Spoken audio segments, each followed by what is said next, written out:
तो चलिए शुरू करते हैं। आज हम एक बहुत ही दिलचस्प सवाल पर बात करेंगे, किसी को असल में अट्रैक्टिव क्या बनाता है? और जवाब शायद वो ना हो जो हम सब हमेशा से सोचते आए हैं। अंग्रेजी में एक कहावत है जो हम सबने कभी ना कभी जरूर सुनी होगी, first impression is the last impression. मतलब कि पहली मुलाकात में जो असर पड़ गया, बस वही हमेशा के लिए रह जाता है। और इसी सोच के चलते ये माना जाता है कि कोई भी रिश्ता, कोई भी कनेक्शन, उसकी शुरुआत होती है इस बात से कि कोई इंसान दिखने में कैसा है। अच्छा, एक और सोच है, समाज की एक और बहुत गहरी धारणा जो कुछ ऐसी सुनाई देती है। अरे, मर्द होके रोता या फिर मर्दों को दर्द नहीं होता। ये बातें हम सबने सुनी है ना? पीढ़ियों से यही सिखाया गया है कि असली मर्द, असली ताकत का मतलब है अपनी फीलिंग्स को छुपाना, हमेशा हर हाल में मजबूत दिखना। लेकिन क्या हो अगर जो चीजें किसी को सच में अट्रैक्टिव बनाती हैं वो कुछ और ही हों? मतलब कुछ ऐसा जो इन दोनों लुक्स और कठोर मर्दानगी वाली सोच से बिल्कुल ही अलग हो। तो सबसे पहले इसी फर्स्ट इंप्रेशन वाली बात को थोड़ा और समझते हैं और देखते हैं कि आखिर इस पहली नजर का सच है क्या। इस पर साइकोलॉजिस्ट डॉक्टर पूजा शिवम जेटली का कहना है कि हाँ, लुक्स कह सकते हैं कि एक स्टार्टिंग पॉइंट हो सकते हैं, लेकिन वो किसी को लंबे समय तक अट्रैक्ट नहीं कर सकते। उनके ही शब्दों में, आप कैसे दिखते हैं ये अहम है, लेकिन लंबे समय तक किसी की सुंदरता या लुक्स नहीं लुभा सकती। तो सवाल ये है कि फिर लंबे समय तक क्या मायने रखता है? डॉक्टर जेटली के मुताबिक ये हैं वो चीजें: किसी की पर्सनैलिटी, उसकी ज़रूरतें, दुनिया को देखने का उसका नज़रिया, और हाँ, सबसे ज़रूरी, अपने पार्टनर की बात को सुनना और आपस में सहमति बनाए रखने की काबिलियत। असल में यही चीजें हैं जो किसी भी रिश्ते को मजबूत और टिकाऊ बनाती हैं। तो ये तो साफ है कि लुक्स लंबे समय तक काम नहीं आते।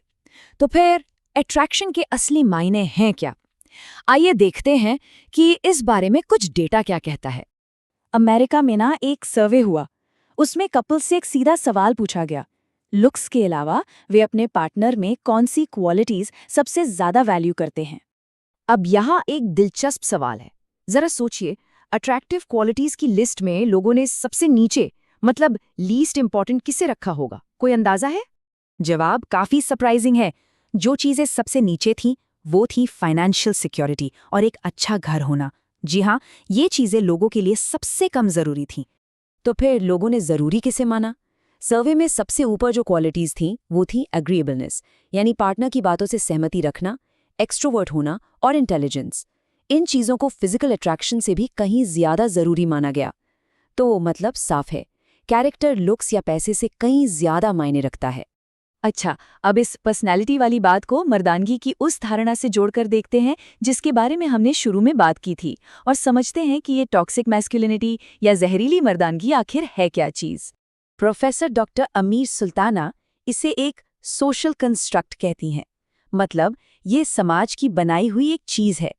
ये एक ऐसी नुकसानदेह सोच है जिसमें मर्दों से ये उम्मीद की जाती है कि वो अपनी मर्दानगी साबित करने के लिए हमेशा दबदबा बनाए रखें, अपनी भावनाओं को दबाएं और ज़रूरत पड़ने पर गुस्सा या आक्रामकता दिखाएं। इस स्लाइड में दोनों के बीच का फर्क साफ साफ देखा जा सकता है। देखिए, एक तरफ है वो जहरीली सोच कि मर्द औरत से ज़्यादा मजबूत है, सारे फैसले वही लेगा, अपनी भावनाएं नहीं दिखाएगा। और दूसरी तरफ एक हेल्दी सोच जो कहती है कि सभी जेंडर बराबर हैं, गलत के खिलाफ आवाज उठानी चाहिए और कमजोर महसूस करना या वल्नरेबल होना बिल्कुल ठीक है। तो अगर ये जहरीली मर्दानगी एक प्रॉब्लम है, तो इसका सोल्यूशन क्या है? जवाब है हेल्दी मैस्कुलिनिटी, यानी स्वस्थ मर्दानगी। एक्यूमुंडो के सीईओ गैरी बार्कर इसे टॉक्सिक और महिला विरोधी सोच का एंटीडोट कहते हैं। मतलब ये उस जहर की काट है, एक ऐसी शक्ति जो पॉजिटिव बदलाव ला सकती है। तो सवाल है कि इसे असल जिंदगी में कैसे प्रैक्टिस किया जाए? देखिए, कुछ आसान कदम है, जैसे सेक्सिस्ट जोक्स के खिलाफ बोलना, यौन हिंसा के खिलाफ खड़ा होना, जेंडर इक्वालिटी को बढ़ावा देना, एक बेहतर केयर गिवर यानी देखभाल करने वाला बनना, और उन पुराने सामाजिक नियमों को चैलेंज करना जो कहते हैं कि मर्द को अपनी भावनाएं छिपानी चाहिए। अब सबसे जरूरी हिस्से पर आते हैं।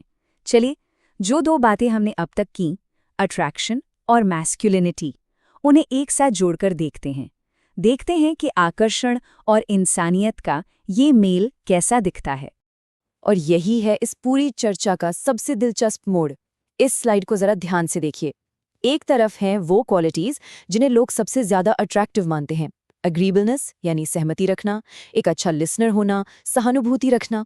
और दूसरी तरफ है हेल्दी मैस्कुलिनिटी के गुण, जेंडर इक्वालिटी, गलत के खिलाफ आवाज उठाना, दूसरों की परवाह करना। क्या ये ओवरलैप आपको दिख रहा है? ये दोनों लिस्ट लगभग एक ही हैं।